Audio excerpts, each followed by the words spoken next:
Assalamualaikum warahmatullahi wabarakatuh. Hai Sobat Daci, ngomongin tentang perjuangan bangsa kita meraih kemerdekaan emang gak ada habisnya ya. Bisa dibilang perjuangan bangsa kita ini gak mudah dan panjang banget loh.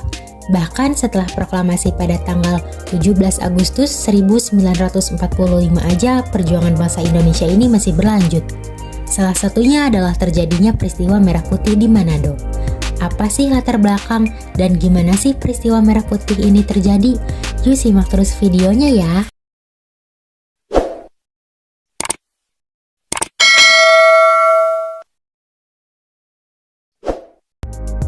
Kalau ingat tanggal 14 Februari, pasti kalian kepikiran sama hari Valentine atau hari kasih sayang kan?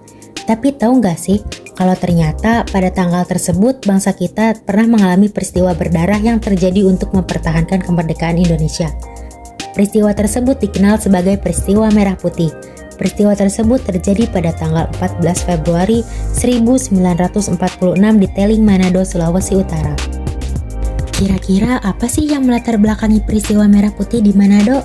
Secara garis besarnya sih, peristiwa ini terjadi sebagai bentuk perlawanan masyarakat Sulawesi Utara terhadap provokasi yang dilakukan oleh Belanda. Pada saat itu, Belanda mengklaim bahwa kemerdekaan Indonesia hanya untuk Pulau Jawa dan Sumatera. Teknologi peristiwa Merah Putih di Manado, seperti yang kalian tahu, zaman dulu itu alat komunikasi nggak canggih sekarang, sehingga membuat kabar kemerdekaan Indonesia sampai ke Manado itu telat. Masyarakat Manado baru mengetahui bahwa bangsa Indonesia telah mengumumkan kemerdekaannya pada tanggal 21 Agustus 1945.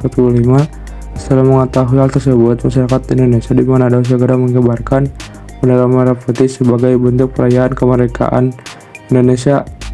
Namun pada bulan Oktober 1945, tentara sekutu bersama dengan Netherlands Indies Civil Administration atau disebut dengan NICA, pihak sekutu ingin kembali menguasai Sulawesi Utara, terutama Manado.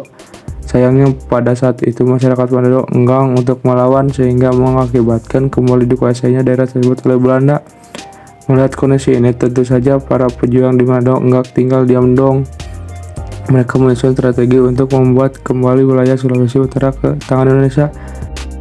Ada sih tokoh-tokoh yang berperan. Antara lain ada Letnan Kolonel Taulu yang merupakan pemimpin militer dan Sersan Huisen.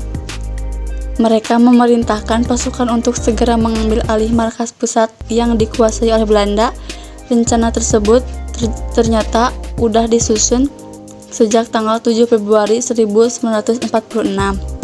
Selain itu, rencana perebutan kembali wilayah Sulawesi Utara ini dibantu oleh politik sipil yaitu Bernard Wild Lapian.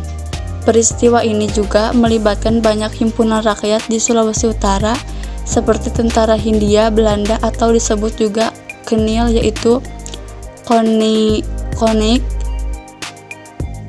Koninklijk den Duitslands Indisch Leger, dari kalangan pribumi, barisan perjuangan, dan laskar rakyat. Puncak peristiwa ini terjadi pada tanggal 14 Februari 1946. Tapi sayangnya sebelum puncak peristiwa tersebut, Kolonel Taulu dan Sersan Huisen ditangkap oleh Belanda. Kemudian pemberontakan militer ke Belanda diambil oleh Komando Mambit Ruktukanu yang merupakan pemimpin anggota KNIL dari Minahasa. Berkat perjuangannya bersama rakyat Manado, ia akhirnya berhasil membebaskan Kolonel Taulu dan Sersan Huisen serta pemimpin lain yang ditahan oleh Belanda.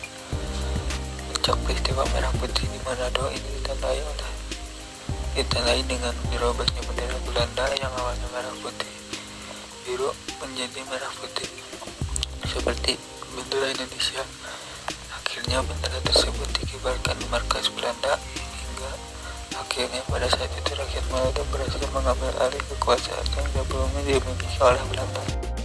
Peristiwa Merah Putih di Manado ini ternyata nggak happy ending guys. Ambil alih kekuasaan dari Belanda ini nggak berlangsung lama. Pada bulan Maret 1946, kapal perang Belanda Piet Hein tiba di Manado dengan membawa pasukan sekitar 1 batalion. Kedatangan mereka itu disambut oleh pasukan KNIL yang memihak Belanda. Pada awalnya pihak Belanda mengundang para pemimpin Indonesia untuk melakukan perundingan pada tanggal 11 Maret 1946.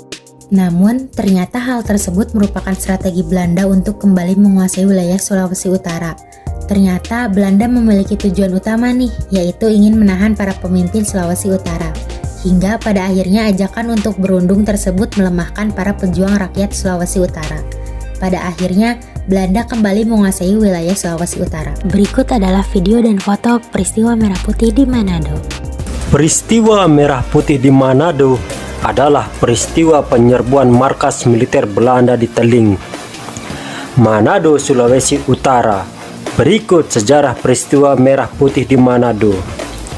Peristiwa Merah Putih di Manado terjadi pasca kemerdekaan Indonesia, yakni pada 14 Februari 1946. Latar belakang peristiwa Merah Putih ini terjadi karena provokasi Belanda yang menyebut kemerdekaan Indonesia hanyalah untuk Pulau Sumatera dan Jawa. Kronologi peristiwa Merah Putih di Manado berawal dari kabar kemerdekaan Indonesia. Peristiwa Merah Putih di Manado yang berhasil menyerang markas militer Belanda. Bagaimana menurut para Seto tentang peristiwa Merah Putih di Manado ini? Silahkan adu mulut kalian di kolom komentar. Nah, kurang lebih seperti itu ya teman-teman. Nah, gimana teman-teman? Kalian jadi lebih paham tentang peristiwa tersebut kan?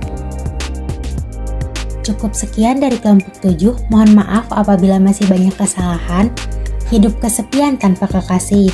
Cukup sekian dan terima kasih. Wassalamualaikum warahmatullahi wabarakatuh. It's on 40 in my right car.